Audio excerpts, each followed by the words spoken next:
And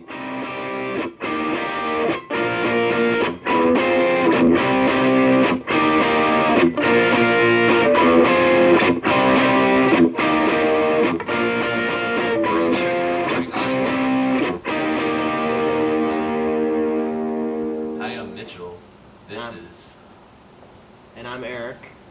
This is Burn One Down with me. I'm lighting my cigarette. You're lighting your cigarette backwards. Yeah, definitely don't want to do that. I totally shouldn't have stopped you from doing that. That was the right thing to do. So, we just watched Citizen Kane. We're going to share our thoughts on that. It's a movie I had seen several times. It was Eric's first time seeing it. Eric, what did you think?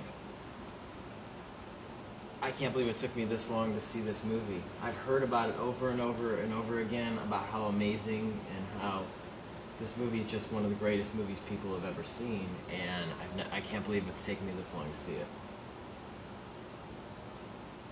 How did it compare to other classics that other films way up there in your pantheon? Well, Casablanca was one of the ones, like, we weren't sure if we were going to be able to watch it. We were going through, and you're like, have you seen that? And I seen it, but it didn't do what this movie did for me. This movie was about, like, a man that, I don't know if anyone's ever met a man like this. Like, this person, like, just the story of his entire life, from being pulled away from his family at such a young age because he inherited all of this stuff, and then to go into all this stuff, and then the relationships that he had were so profound with each person that was part of his life. Like, the way they were able to get the details down and tell the story and the flashbacks, and it's like amazing storytelling. You say they, I would suggest it's actually he. It's Orson Welles. You know, the guy wrote it. He did have help writing it, but it's his story. He directed it. He produced it. He starred in it. He was 25 years old when he made it. Cheers to you, Orlin. Oh, cheers to you, Orson Welles. It's fucking mind-boggling. It's like, you know, and what do you do to top a virtuosic performance like that? You know, he of course he never did ever do something that quite profound. That quite lived up to that. Again, kind of set the bar a little bit high. Right. But I mean, yes. There's so many aspects of it. I agree. The storytelling is superb. You're really drawn in. I mean, this man, Charles Foster Kane, is so full of pathos. You just can't help but feel for the guy. You know, this larger-than-life figure who seems to do whatever he wants, and you're with him as he kind of learns about all these different things in life that that means cannot provide. You know, he dies heartbroken, longing for his youth, to read it one way. Longing for a time when he was carefree, playing in the snow on his little sled. Well, you give me the chills, like, as you were, like, you know, capturing it that way, because the one word that came up throughout the movie was, like, love. Like, you know, he was really, you felt like that was something he was searching for, and material things did not bring that to him, and it was like important life lessons for people with nothing and people with everything in their life. So it really, like, I felt every genre of people could relate to that movie. Yeah. Kind of intimating at some of the different representations and objects and things that are present in the film. And these great symbols, you know, the sled with that he named Rosebud, and right before the sled reveal at the spoiler alert, we just totally gave away the end of the movie. Right before that reveal at the very last shot, one of the things that happens leading up to that is they're moving through the catacombs of stuff that he has accumulated, all these works of art and all these objects from his own past. They pass by the stove, the wood-burning stove that was the centerpiece of the tiny little home, the like boarding house or whatever that his mother ran back in Colorado, and that was something that that he wanted to hold on to, and the person that's like appraising the value of all this stuff is like stove $2. It's like worthless to them, but to him this was something that was so significant, and his mother played such a big role in that idea of love. It's like whether or not he ever felt love, and we see that too in the Snow Globe. And I've read I don't know, different reviewers, people say they attach a sort of psychoanalytic value to the Snow Globe as representative of the womb or something, and how this was like this particular object that he couldn't destroy, and then it is destroyed when he dies. It's the thing that falls out of his hand in the very opening, one of the opening shots of the movie, the opening sequence, and then it shatters. And something that he was constantly searching for was this connection with people that he wanted to love, and he wanted them to love him, and it was something that he was always fleeting.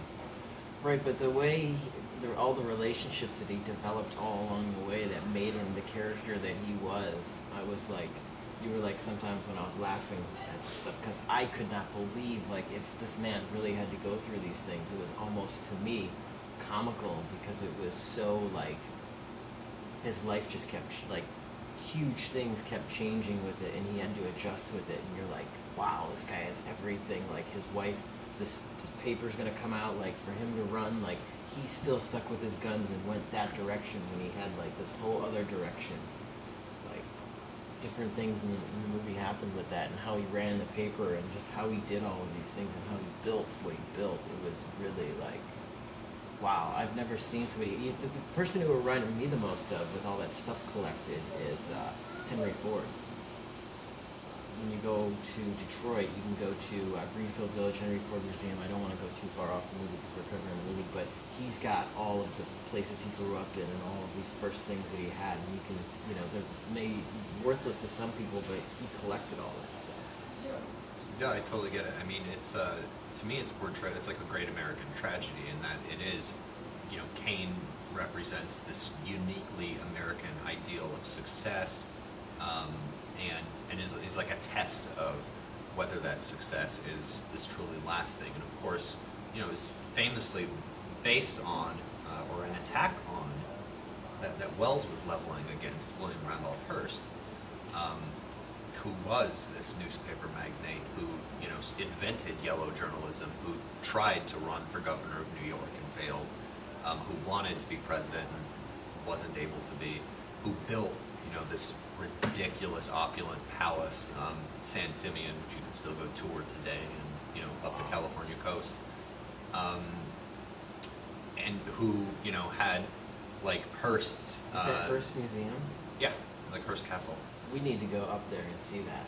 Yeah, I've been there. It's pretty interesting. It's kind of crazy. I think that that should be like, we should do something like that. But I mean, and that's the thing, like Hearst was fucking irate and did everything in his power to suppress the film when it was released. To the point of, like, he owned, chains of theaters across the country and banned it. Like, the movie could not be shown really in any theaters. Really? Yeah. There's a pretty phenomenal documentary that was made in the mid-late 90s.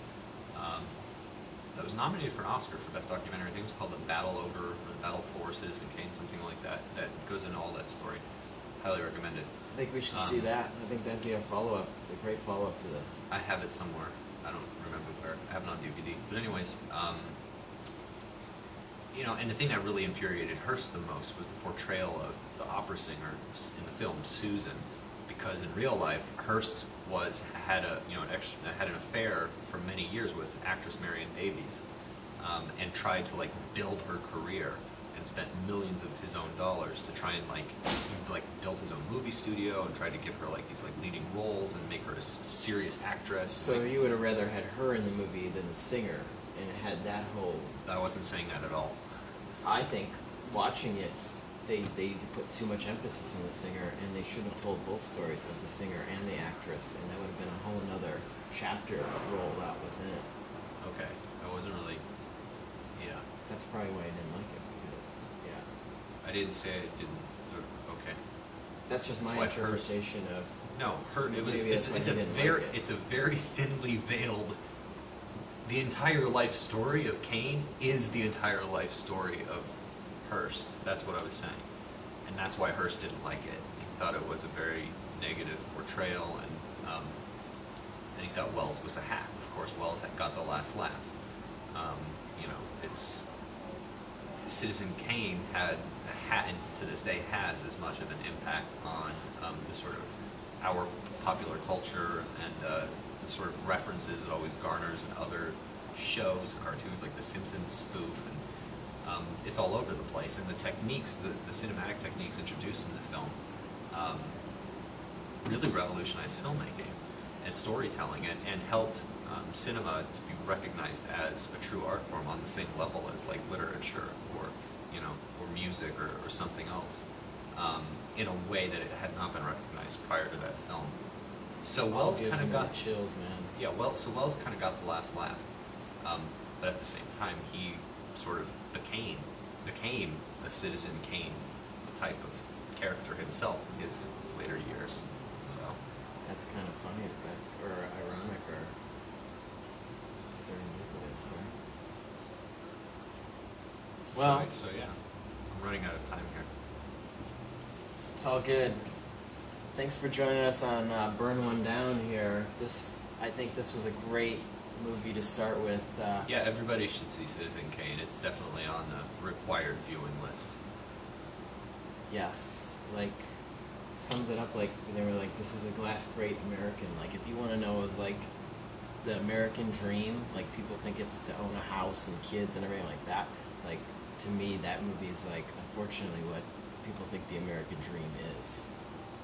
What this guy's life was. Like, that's what the pinnacle everybody tries to achieve, but, like, I can't think of anybody in the public right now that would even compare to, like, that level. There are lots of people I think who compare to that Who level. would you compare? Like in terms of success, Yeah. Bill Gates, the Koch brothers, Warren Buffett.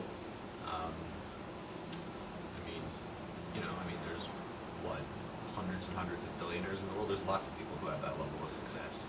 The question is, how many of those people are able to find what Kane couldn't find, which was like a sort of love and acceptance, and a personal belief in oneself that doesn't come from all of that stuff. That to me is like the bigger question. Amen. You know what? Thank you for that, Mitchell. Good job, my brother. We're out. We burned one down.